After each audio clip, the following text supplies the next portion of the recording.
সেকেন্ডের জন্য ঘুমায় না মূসা পয়গম্বর মনে মনে মনে মনে ভাবতেছিল, মনে মনে চিন্তা করতেছিল যে আল্লাহর কি ঘুম নাই, তন্দ্রা নাই। এমনি জিবরাইল আলাইহিস সালাতু ওয়াস সালাম মূসা নবীর পাশে আয়েশা দাঁড়ায় কয়, হে মূসা, ঘুমাইয়া ঘুমাইয়া ভিতরে ভিতরে কি চিন্তা করো? আল্লাহর ঘুম আসেনি, আল্লাহর তন্দ্রা আসেনি, এগুলা নিয়ে তুমি চিন্তা করো। মূসা নবী শোনার পরে লাফ দিয়া দাঁড়ায়া গেছে আর বলে, জিবরাইল রে, আমি তো জবান দিয়ে একবারও বাহির করি নাই, এটা আমার মনের কথা ছিল রে। আমি মনে মনে মনে মনে চিন্তা করছিলাম যে এত বিশাল সৃষ্টি জগৎটা চলে আমার আল্লাহ ইশারায়, আমার মালিকের কি একটু তন্দ্রা নাই? এটা তো আমার মনের কথা, জবান দিয়ে স্পষ্ট করলাম না। জিবরাইল, তুমি আমার মনের কথা কেমনে জানলা, কিভাবে জানলা? জিবরাইল কয়, মনের কথা জানার ক্ষমতা আমি জিবরাইলের নাই রে, আমার মালিক আমারে জানায়া দিছে। আল্লাহর ঘুম নাই, তন্দ্রাও নাই, ঘুম নাই, তন্দ্রা নাই। আল্লাহ রাব্বুল আলামিন বলেন, আমি ঘুমাই না ঘুমাই না ঘুমাই না। আল্লাহ নিজেই বলেন, আল্লাহু লা ইলাহা ইল্লাহু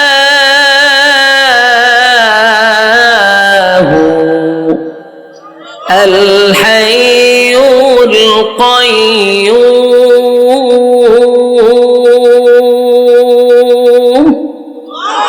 লা তাখুযুহু সিনাতুন ওয়ালা নাওম।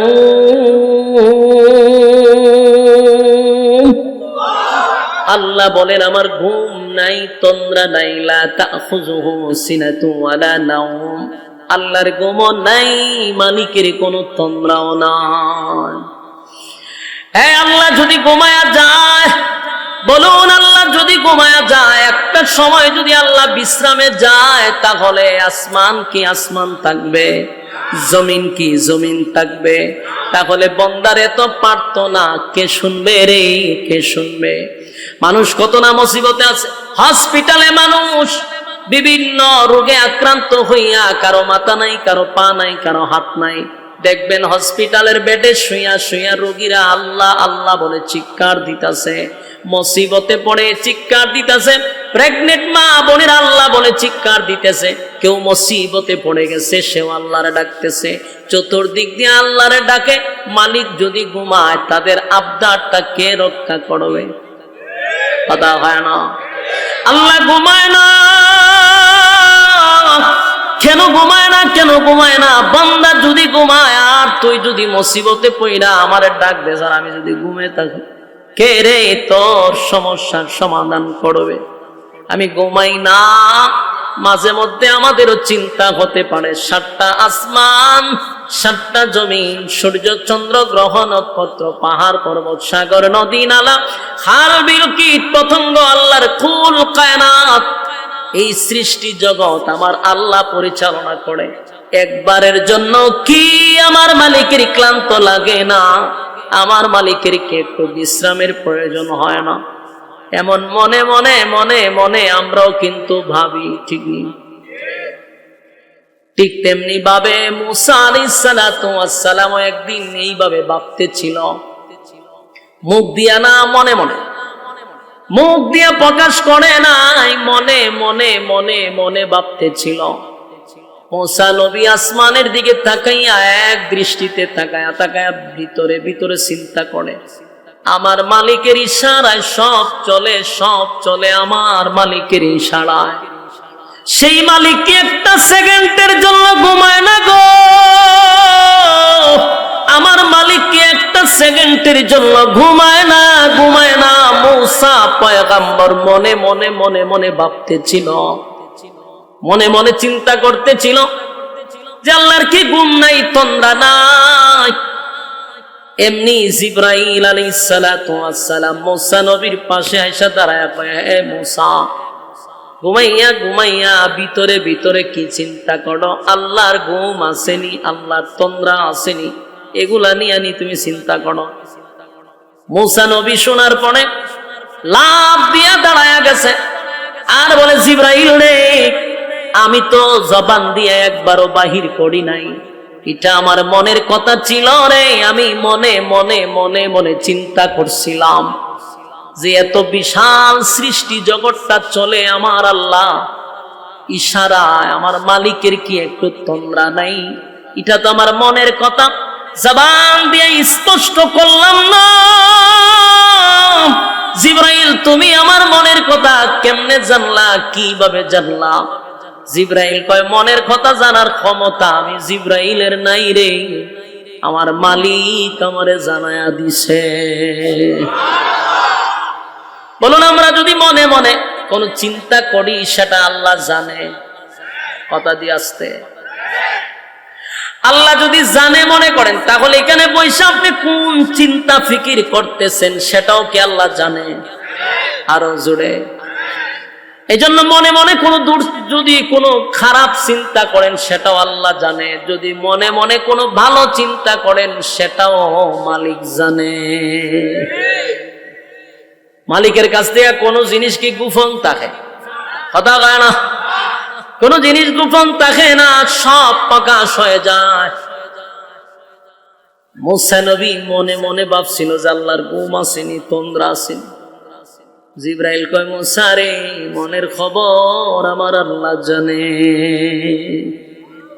মূসা নবী পেরেশানির মধ্যে আছে, আমি যদি মনে মনে ভাবছি আমার কোন শাস্তি টাস্তি হইব? অবশ্যই হইব। মূসা নবী কয়, কি এক মুসিবতে পড়লাম, মনে মনে বাইবা ও শান্তি পাইলাম না, এখন আমার উপরে কি মুসিবত? বলে, মুসিবত তো একটা আছে। আপনি যেমন মনে মনে মনে মনে নিয়ে কল্পনা করছেন আল্লাহর ঘুম আসেনি, আল্লাহর তন্দ্রা আসেনি, আল্লাহর সিদ্ধান্ত হলো মনে মনে আপনারে জবাব দিবে। কথা বুঝেননি? আপনি মনে মনে যারা চিন্তা করবেন, এটা মনে মনে উত্তর পাইবেন। মুখ দিয়া যদি কোনো কথা বলেন তাহলে মুখের জবাব পাইবেন। মূসা নবী মনে মনে চিন্তা করছিল, আল্লাহ মনে মনে তার উত্তর দিয়া দিছে। জিবরাইল আলাইহিস সালাতু ওয়াস সালাম বলেন, আপনি একটা কাজ করেন, 2টা গ্লাসের ভিতরে পানি ভরেন।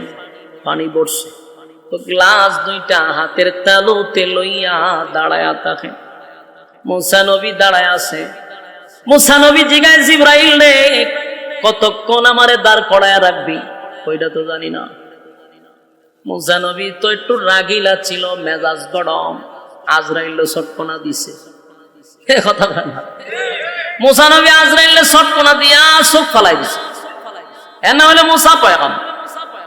ওনার ভাই ছিল আরেকজন পয়গম্বর, হ্যাঁ, হারুন আলাইহিস সালাম।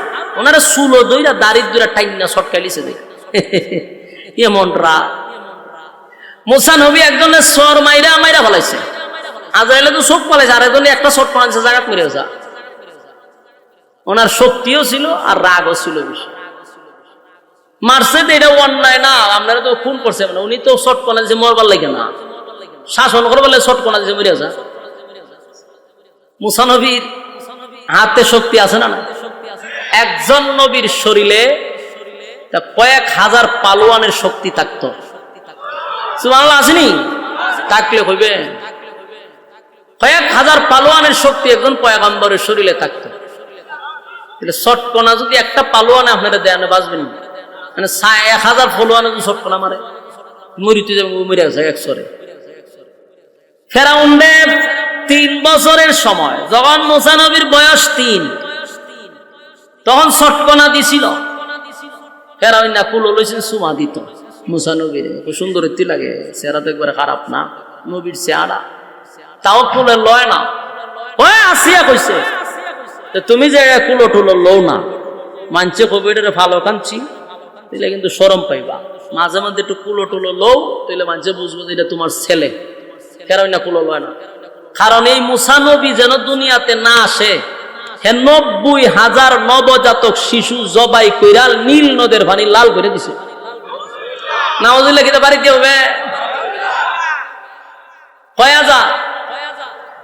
তাহলে বিষয়টা চিন্তা করছেন, 90,000 শুধু নবজাতক শিশু খালি জন্ম নিছে জবাই করছে, যেন মুসা নবী দুনিয়ায় আসতে না পারে। আর এই মুসা নবীরে আল্লাহ ফেরাউনের গরই লালন পালন করাইছে, রাখে আল্লাহ মারে। আল্লাহ চাই রাখতো, এসা উড়াইতো। আর তুইজন বেশি, তোর 16 জন বেশি অ্যালার্জি, তোর ঘরের খাওয়ানি খাওয়া মন, টেনশন করিস। যেদিন আসিয়া নদীর পার থেকে পয়গম্বর মুসা নবীরে পাইছিল, সিন্ধুকের ভিতর থেকে উঠাইছে, আসিয়া তো চেহারা দেখতে বেউস হয়ে গেছে। পয়গম্বরের চেহারা সাধারণ চেহারা। যখন যেই সময় নবীরা আসে, ওই সময় নবীর চেয়ে সুন্দর আল্লাহ কেউ বানায় না। সুবহানাল্লাহ, আসেনি কেন? তো পয়গম্বরের চেহারা দেখতে পাগল গেছে। আসিয়া ঘরে নিয়ে আইছে, আইনা যখন ফেরাউনটা দেখাইছে, এই তুই তো আটপুরা, তুই আটপুরার ঘরের আটপুরা, তোর ঘরে ফুলা ভালো না, তুই যে বাদশা হইছস, মানছে তোর আটপুরা ডাকবে। তখন ফুলা ভান যখন একটা হয় না, তোর খতলা মাইয়া জন্ম দিছ কিন্তু ফুলা নাই, রাজত্ব দূরে রাখবো কেটা? তুই মরলে হামাইন্না তোর জুতাটা বাইরে বিদা করবো, তুই যে হামাইন্নারে বন্ধু বানাইছস। এখন যেহেতু একটা ফুলা পাইছি, এটারে লালন পালন করে বড় করি, মানছে মনে করবা আমার আর তোর ছেলে হইছে, রাজত্ব ধরে রাখতে পারবো। অন ফেরাউন কথা দেখি, যেই সেরা দেখছে ফেরাউন একটা শিক্ষার দেখো, তাড়াতাড়ি তোর বাড়িতে জব হইলে জব করতে গেলে ওইটাই তো হিডা। আমি যারা তুকাই থেকে 90,000 মারছি, এটা সে, তুই বুঝলে কেমনে? ওইটা সেরা হয়, যা আইছে তোর বাড়িলে জব হইলি। তো যত বড় লোক তত বউয়ের কাছে দুর্বল। বাস্তব না অবস্থা? বাদশা বউজন বেটকি দিছে, হেরে আটকুরার করে আটকুরা ফুলা একটা জন্ম দিতে আর জব করতে, যা গিয়া ঘোষণা দে তোর করে ফুলা হয়েছে। কেমন হয়েছে? ও কেমন হয়েছে এটা পরে তুই ঘোষণা দে তোর করে ফুলা হয়েছে। ফেরাউন না গিয়া হামাইন্না হইলো এর বন্ধু, হইলো আর বড় শয়তান। এই হামাইন্নারে কত দুস্থ ঢুল বাজায় ক বলে তোর আমার ঘরে ফুলা হয়েছে। হামাইন্না কত দুস্থ কেমন হয়েছে আমি দি জানি না, তুই তো যে কোনো জিনিস আমারে কস, ফুল হইলো কোন সময়? ও কেমন হয়েছে আমি কইতে পারি না, তুই ঢুল বাজা ঢুল বাজা। তো তখন তো আর মাইকিং আছে না, ঢুল বাজাইছে, বাদশার ঘর ছেলে হয়েছে, সারা এলাকা লারা ফিরে গেছে, সবাই আইছে বাদশার ছেলে দেখতো, বাদশার ছেলে দেখতো আইছে। আর ফেরাউনের ভিতর খুব খারাপ, মনটা খুব খারাপ, যে আসিয়া যে এটা কুলো লইছে। গণকরা কইছে তার বয়স বর্তমানে 3 মাস, এই ছেলের বয়সও 3 মাস, এটা তো হিডা। কিন্তু ফেরাউনে কিচ্ছু কইতে না, বউর কাছে ধরা। ওই যে কইলাম বড় লোকরা ধরাতে হয়। অন আসিয়া মানুষ যখন গেটও সবাই একা রইছে, বাদশার ছেলে হইছে, তো আমরা কিছু দিব। আসিয়া স্বর্ণ টর্ণ যেটা আছে সবাই দিতে আছে দুমছে। ফেরাউন না দেহে স্বর্ণের ভান্ডার শেষ করলেন। তখন ফেরাউন নাকি আসিয়া যেইভাবে দেওয়া শুরু করছস, রাস্তার ফকির বানাইবেনি নিয়ত করছস। পরে কয় আসিয়া কয় আমি যদি ওর না দেই মানছে তো এটা আমার ছেলে, মানছে বুঝবো কেমনে? বড় বড়ার ঘরের বড় বড়া। ফেরাউন আর কিছু সাউন্ড টাউন্ড না করে গেছে, বউজন এই যে ফেরাউনের সন্দেহ লাগছিল, কুলল হয় না, দেখলেও চোখ বুলকি দেয়া চায় রে, তোরে আমি তুকাই থেকে 90,000 কাটছি, তুই আমার সামনে দিয়ে গড় আড়াআড়ি করস, আমারটাই খাস। কয়েকবার চেষ্টা করছে মারার লেগে, আসিয়ার লেগে পারে না।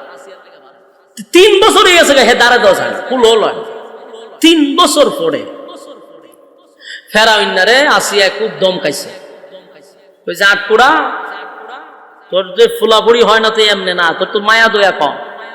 এই যে 3টা বছর হলো এত সুন্দর বাচ্চা, যে দেহে ওই কুলো লইতে চায়, তুই একটু কুলো টুলো ল, মানুষের বুঝুক এটা তোমার ছেলে, তুমি যে একবারই কুলে লো না, তো মানুষ সন্দেহ করতেছে। কহ কথা তো ঠিক, কথা ঠিক হইলে কুলো ল। মুসা নবীরে কুলো লইছে, চেহারা কি সুন্দর নবীর চেহারা, হে তো বম্পাস্টিক মার্কা, কিন্তু এর পরেও হে নবীর চেহারার ভাইছে কুলো লইছে পরে মনটা চাইছে একটা সুমা দিত। বাচ্চারা সুন্দর হইলে আমরা সুমা টুমা দিই না, এও একটা সুমা দিতে গেছে। যেই সুমা দিতে গেছে মুসা নবীর দাড়িটা ধরছে, ডাইনাটা বাম হাতে টাচ করে একটা সর মারছে। যেই শটকনা দিছে তো হমা করে শিক্ষার দিছে, 6 কিলোমিটার দূর গেছে এর শিক্ষারের আওয়াজ। কথা বুঝতেছেন?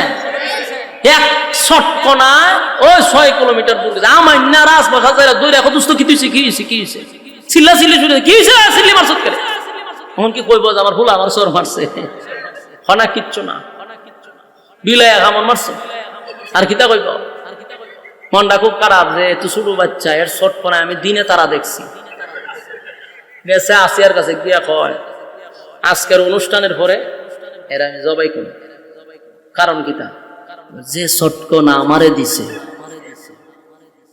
এটা কোনো সাধারণ মানুষের শটকনা 3 বছরের বাচ্চা যে শট দিছে আমি দিনের বেলায় জিনুভুক দেখছি দিনও তারা দেখে লইছে আমার সাবা বাবা সব ব্যাক হয়ে গেছে আসিয়া কয় তুমি যে ব্যাক কল এটা হলো তার বাস্তব প্রমাণ 3 বছরের বাচ্চা শট দিলার কি তুই দিছে আসিয়া এটা এই শট না আমি বুঝছি আমি তো লজ্জায় ভারি না সিলি দিতাম কিন্তু বাদশা লজ্জায় ভারছি না ছিলাম মাটি ফিরে খামলাম কত বড় নির্লজ্জা মুসা নবীর সর সাধারণ সর মুসা নবীর রাগ বেশি আছে তুই মুসা আলাইহিস সালাতু ওয়াস সালামের কাছে জিবরাইল কয় আপনি তো মনে মনে চিন্তা করেন যে আল্লাহ ঘুমায় না মনে মনে আপনার উত্তর দিছে 2 গ্লাস 2 হাতলে হারা হয়ে গেছে তো মুসা নবীর রাগ বেশি না জিবরাইল যে কতক্ষণ লইয়া হারিতা ও হেটা জানি না জিবরাইল গেছে আবার জিবরাইলে কইছে যে আল্লাহ কইছে পানি পড়তে পারবে না লড়তেও পারবেন না এক ফোঁটা পানি পড়তে তো ফরবতে মুসিবত আছে তো ডরায়া 2 গ্লাস নিয়ে খার রয়েছে লড়েও না যে পানি তো ফিরে যাবে সারাটা দিন মুসা আলাইহিস সালাতু ওয়াস সালাম 2টা হাতে গ্লাস লইয়া দাঁড়ায় আছে জিবরাইল আসে না পানিও পড়তে দেয় না দাঁড়াইতে দাঁড়াইতে দাঁড়াইতে ক্লান্ত হয়ে গেছে বলুন তো দেখি 2 হাতও যদি এইভাবে বলে আমরা সারাদিন খাড়াতে আপনার কি ভালো লাগবো ক্লান্ত আসবে না মুসা আলাইহিস সালাতু ওয়াস সালাম 2টা হাতের মধ্যে গ্লাস লইয়া যখন দাঁড়ায়া ছিল সারাদিন ক্লান্ত হয়ে গেছে রে এমন ক্লান্ত হইল 2টা হাত আর লড়াইতে পারে না লড়তেও পারে না পানিও পড়তে দেয় না একটা পর্যায়ে মুসা আলাইহিস সালাতু ওয়াস সালাম ক্লান্ত হয়ে গেছে বলুন তো দেখি ক্লান্ত হইলে মানুষরে কিসে ধরে ঘুমে ধরে ক্লান্ত হইলে মানুষকে ধরে ঘুমে মুসা নবী সারা দিনের ক্লান্ত ঘুমে ধরে লাইছে ঘুমে দৌড় লাগছে কোন খারুইয়া কি ঘুমানি যায়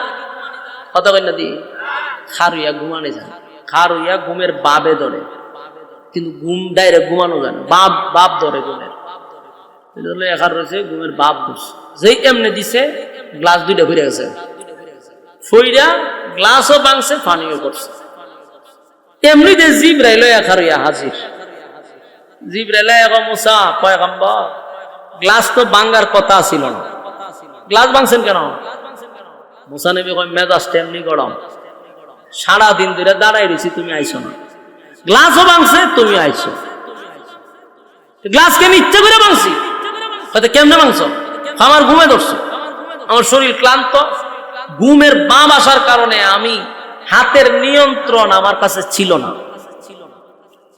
তখন ফেরেশতা জিগায় তাহলে কতক্ষণ ঘুমাইছে মুসা নবী তো আরো রাগ উঠছে হ্যাঁ বেটা খারিয়া কি ঘুমানি জানি কতক্ষণ ঘুমাইতে মানে 1 সেকেন্ডও ঘুমাইছে তো ফললো কেমনে ঘুমের বাপ ধরছে বাপ এনে তোমার গ্লাস ভেঙে লিছে বলে হ ঘুমাইছি না বাবে বাবেই তোমার গ্লাস ফিরে গেছে গা আচ্ছা কন্ত যদি আমার তন্দ্রা আসে আমার হাত দিয়ে এমনি রয়েছে আমার যদি উঙ্গানে তখন হাত কি আর জায়গার থাকবো এইভাবে হাতকে জিগাইব হুজুর আপনি যদি ঘুমাইতে চান আমি কিতা করতাম জিগাইব হাত তো উঙ্গানির সাথে হাতও গেছে না কারণ তোর নিয়ন্ত্রণ মানুষের হাতে থাকে না গ্লাস ফিরে গেছে মুসা আলাইহিস সালাতু ওয়াস সালাম বলেন জিবরাইল রে সারাটা দিন আমারে দাঁড় করায় রাখলে গ্লাস ভাঙলো জিবরাইল তুই আসলি আবার বলতেছিস আমি কেন গ্লাস ফালাইলাম আমি তো ইচ্ছাকৃত ভাবে ফালাই নাই ঘুমের কারণে আমার অজান্তে গ্লাসটা পড়ে গেছে জিবরাইল আলাইহিস সালাতু ওয়াস সালাম বলেন এ মুসা পয়গম্বর নিজেই বলতেছেন আপনি ঘুমান নাই 1 সেকেন্ড তো ঘুমান নাই ঘুমের বাবের কারণে গ্লাস পড়ছে আপনার ঘুমের বাবের কারণে যদি 2টা গ্লাসের নিয়ন্ত্রণ আপনি রাখতে পারেন গো দুইটা গ্লাসের নিয়ন্ত্রণ যদি না রাখতে পারেন, এখন আপনি চিন্তা করেন মনে মনে যে ভাবছেন আমার আল্লাহ কি ঘুমায়নি, আল্লাহ তন্দ্রা আসেনি। আমার মালিক যদি একটা সেকেন্ডের জন্য ঘুমায় রে, একটা সেকেন্ডের জন্য যদি মালিক ঘুমায়, বলুন তো দেখি আসমান কি আসমান থাকবে? জমিন থাকবে? আসমান থাকবে না, জমিন থাকবে না, সূর্য চন্দ্র গ্রহ নক্ষত্র সবগুলি ছুটে ছুটে জমিনে পড়বে। কারণ সবগুলি নিয়ন্ত্রণ হয় আল্লাহর ইশারায়। আল্লাহ যদি ঘুমায় তাহলে আসমান থাকবে না, জমিন থাকবে না। এই জন্য আল্লাহ বলেন লা তাখুযুহু সিনাতুন ওয়ালা নাওম। আমি আল্লাহর ঘুম নাই, আমি আল্লাহর তন্দ্রা নাই। যুবক ভাইরা, সূরা ইখলাস যখন নাজিল হয়ে গেল, রব্বে কারীম বেঈমানদের একে একে একে একে সব প্রশ্নের জবাব কিন্তু আল্লাহ দিয়া দিছে। প্রথম প্রশ্ন করছে আল্লাহ কয়জন? আল্লাহ বলেন আমি একক অদ্বিতীয়। কুল হুয়াল্লাহু আহাদ, আমি আল্লাহ এক অদ্বিতীয়। আল্লাহুস সামাদ, আমি আল্লাহ মুকাফিক্কি নয়, কারো মুকাফিক্কি নয়, আল্লাহুস সামাদ। এরপরে বলেন লাম ইয়ালিদ ওয়া লাম ইউলাদ, আমি আল্লাহ কারো কাছ থেকে জন্ম নেই নাই, কাউকে জন্ম দেই নাই। এরপর আল্লাহ বলেন ওয়া লাম ইয়াকুল লাহু কুফুয়ান আহাদ, আমার সমকক্ষ আর কেউ নাই। আল্লাহর সমকক্ষ কেউ নাই। মালিকের ক্ষমতার উপরে কথা বললে ওয়ালা কেউ নাই গো। বেঈমানরা নবীরে একের পর এক বিভ্রান্ত প্রশ্ন করার কারণে সূরা ইখলাসটা নাজিল করে আল্লাহ তার পরিচয় সূরা ইখলাসের ভিতরে তুলে ধরেছেন। এই সূরা সাধারণ কোন সূরা নয়। এই সূরা যদি কেউ 3 বার পড়ে একটা খতমের সওয়াব পাওয়া যায়। জোরে কোন সুবহান। এই সওয়াবের ভাগীদার কি আপনারা হইতে চান? সবাই হইতে চান? তাহলে আমার সঙ্গে পড়ুন বিসমিল্লাহির রাহমানির রাহিম। কুল হুয়াল্লাহু আহাদ আল্লাহুস সামাদ লাম ইয়ালিদ ওয়া লাম ইউলাদ ওয়া লাম ইয়াকুল লাহু কুফুয়ান আহাদ। এই মুহূর্তে আমার সঙ্গে যারা সূরা ইখলাসের প্রথমবার পড়লেন, ওয়াদা দিলাম এই মুহূর্তে আপনাদের আমলনামায় কোরআনের 10 পারার সওয়াব আল্লাহ ঢুকায়া দিছে। আবার পড়ুন কুল হুয়াল্লাহু আহাদ আল্লাহুস সামাদ লাম ইয়ালিদ ওয়া লাম ইউলাদ ওয়া লাম ইয়াকুল লাহু কুফুয়ান আহাদ। এই মুহূর্তে যারা পড়ছেন 20 পারা কোরআনের সওয়াব আল্লাহ ঢুকায়া দিছে। আবার পড়ুন কুল হুয়াল্লাহু আহাদ আল্লাহুস সামাদ লাম ইয়ালিদ ওয়া লাম ইউলাদ ওয়া লাম ইয়াকুল লাহু কুফুয়ান আহাদ। এই মুহূর্তে আমার সঙ্গে যারা পড়লেন, মাইকে আওয়াজ যত দূরে যায়, কেউ যদি সেখান থেকেও শুনে থাকেন, পড়ে থাকেন, কসম খুদার এই মুহূর্তে প্রত্যেকের আমলনামায় একটা কোরআনের খতমের সওয়াব আল্লাহ লিখে দিয়েছে। চিৎকার দিয়া কোন সুবহান। তাহলে আজকের মাহফিলে আসার কারণে আমাদের লাভ না লস হইছে? শ্রোতারা মাহফিলে আসার পরে এক খতম সওয়াব নিয়ে বাড়িতে যাবে, এর থেকে বড় সাফল্য আর কি হতে পারে? যেই সময়টাতে এখন মাহফিলে ওয়াজ মাহফিলে প্রায় সময় মানুষ গান গাইতে গাইতে বাড়িতে যায়, কথা হয় না? বাংলাদেশের এই আপনারা সোনারগাঁও আছে, ওয়াজ মাহফিলের নামে বক্তায়ও গান গায়, শ্রোতায়ও গান গায়, মাঝে মধ্যে ডান্সও দেয়, দিয়া তারপরে শ্রোতারে বাড়ির দিকে পাঠায়।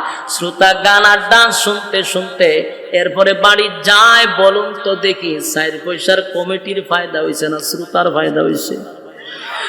যুবক ভাইরা, আমরা চ্যালেঞ্জের সাথে বলতে পারি আজকের এই মাহফিলে আসার কারণে প্রত্যেকের আমলনামায় একটা খতমের সওয়াব আল্লাহ লিখে দিয়েছে। জোরে কোন সুবহান।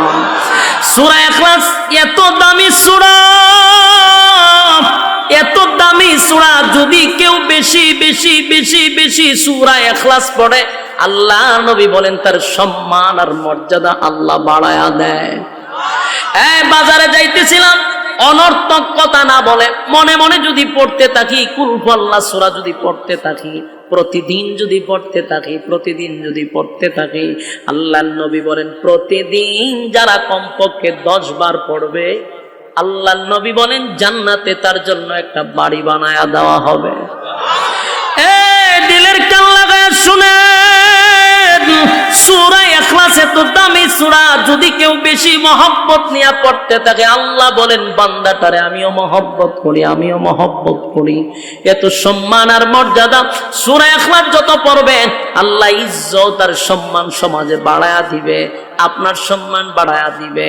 আল্লাহর নবী বলেন কেউ যদি সূরা ইখলাস 100 বার পড়ে, 100 বার পড়ে, আল্লাহর নবী বলেন প্রতিদিন প্রতিদিন যদি কেউ 100 বার মৃত্যুর আগে পড়তে পারে, আল্লাহ কালেমা পড়াইয়া মুমিন বানাইয়া তারে কবরে দিবে। সূরা ইখলাসের এত পাওয়ার, সূরা ইখলাসের এত পাওয়ার, এত পাওয়ার, এত পাওয়ার। আল্লাহর নবী একবার যুদ্ধের ময়দানে গেলেন যুদ্ধ করার জন্য। হঠাৎ করে নবীর কানে আওয়াজ গেল, নবীর কানে জিবরাইল খবরটা পৌঁছায়া দিল, নবী গো আপনার একজন সাহাবী দুনিয়ার থেকে এই মুহূর্তে বিদায় হয়ে গেছে, আপনার একজন সাহাবী মারা গেছে, আপনার জানাজা পড়তে হবে, জানাজায় শরীক হতে হবে। আল্লাহর নবী বলেন মুআবিয়া ইবনে মুআবিয়া নামক এক সাহাবী, ওই সাহাবী কোথায়, আমি কোথায়, তা কোথায়, আমি কোথায়? ওই সাহাবী কই আর আমি কই, আমাদের মধ্যে 100 কিলোমিটার দূরত্ব। আমি তার জানাজায় কেমনে শরীক হব? আমি তো যুদ্ধে আসছি, আর এত দূর গিয়া জানাজা পড়ায়া আসতেও পারবো না। আল্লাহর নবীর এই সাহাবী মারা গেছে মদিনায়, নবী হলো যুদ্ধের ময়দানে।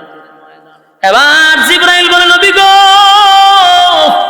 আপনি জানাজার জন্য প্রস্তুতি নেন গো নবী, জানাজার জন্য আপনি প্রস্তুতি নেন, বাকি ব্যবস্থা আপনার মালিকে করে দিবে। জোরে জোরে কম সুবহান। নবীজি মুআবিয়া ইবনে মুআবিয়ার জানাজা পড়ার জন্য নবী যখন প্রস্তুতি নিলেন, যুদ্ধের ময়দানেই নবী প্রস্তুতি নিয়ে নিলেন জানাজা পড়াবেন। হঠাৎ করে নবী যখন জানাজার জন্য দাঁড়াইছে, নবীজি তাকায়া দেখে মুআবিয়া ইবনে মুআবিয়ার লাশ নবীর সামনে দেখা যায়। আল্লাহু আকবার। নবীর সামনে মুআবিয়া ইবনে মুআবিয়ার লাশ দেখা যায়। পয়গম্বরী চক্ষু দিয়া নবী তাকায়া দেখে মুআবিয়ার লাশ নবীর সামনে হাজির। নবী জানাজা পড়াইলেন। যেই জানাজাকে কেন্দ্র করে বাংলাদেশে এখন গায়েবানা জানাজা পড়ানো হয়, এটারই দলিল দেয় অনেক মানুষ। মূলত গায়েবানা জানাজা বলতে কিছু নাই। বিজ্ঞ আলেমদের কাছে জিজ্ঞাসা করেন, ওই ঘটনারে কেন্দ্র কইরা মুআবিয়া ইবনে মুআবিয়ার জানাজারে কেন্দ্র কইরা মানুষ গায়েবানা জানাজা পড়ে, নবীর সাথে কি আমাদের তুলনা দিলে চলবে? এটা নবীর জন্য আদেশ ছিল, আমার আর তোমার জন্য না। নবী তার নবুয়তের চক্ষু দিয়া মুআবিয়া ইবনে মুআবিয়ার লাশ সামনে দেখছে। সুবহানাল্লাহ। যুবক ভাই, শেষ কথাটুকু হলো, পয়গম্বর যখন জানাজা পড়াইলো, জানাজা পড়ানো শেষ, নবী তাকায়া দেখে চতুর্দিকটা অন্ধকার হয়ে গেছে, অন্ধকার হয়ে গেছে। এত অন্ধকার হইছে, নবীজি আশ্চর্য হইয়া জিবরাইলকে বলে, জিবরাইল, জানাজার আগে দেখলাম প্রচন্ড রুদ্র, এখন এত অন্ধকার কেন হয়ে গেল? জিবরাইল বলে, নবী গো চতুর্দিকে তাকায়া দেখেন আল্লাহর অগণিত ফেরেশতা মুআবিয়া ইবনে মুআবিয়ার জানাজায় আয়েশা হাজির হয়ে গেছে। এত ফেরেশতা আসছে গো নবী, ফেরেশতাদের কারণে সূর্যের আলো জমিনে পড়ে না। আল্লাহ নবী বলেন, আমার মুআবিয়া ইবনে মুআবিয়া কি এমন আমল করছে রে, যে আমলের কারণে এত ফেরেশতা তার জানাজায় আসছে। ফেরেশতা বলে নবী গো, আপনার মুআবিয়া ইবনে মুআবিয়া কি এমন আমল করছে সেটা মালিক ভালো জানে, তবে এত ফেরেশতা আসছে যেটা অকল্পনীয়, সূর্যের আলোই দেখা যায় না। নবী যুদ্ধ শেষ করে যখন বাড়িতে গেল, তার পরিবারে জিজ্ঞাসা করলো আমার মুআবিয়া ইবনে মুআবিয়া কি আমল করত? সবাই বলল তার আমল তেমন কিছু না, তবে উনি উঠতে বসতে খাইতে যেখানে যাইতেন, ঘুমাইতে গেলেও সূরা ইখলাস তেলাওয়াত করতেন। একটা জবান বন্ধ রাখবেন, আল্লাহু আকবার। এই হলো সূরা ইখলাসের সম্মান, যদি আপনিও পড়েন আল্লাহ আপনার ইজ্জত বাড়ায় দিবে। রাজি আছেন ইনশাআল্লাহ? কারা কারা রাজি আছেন হাত তুলেন, এক কারা টানা দিয়া তুলেন। মাশাআল্লাহ বলুন, কমপক্ষে 3 বার।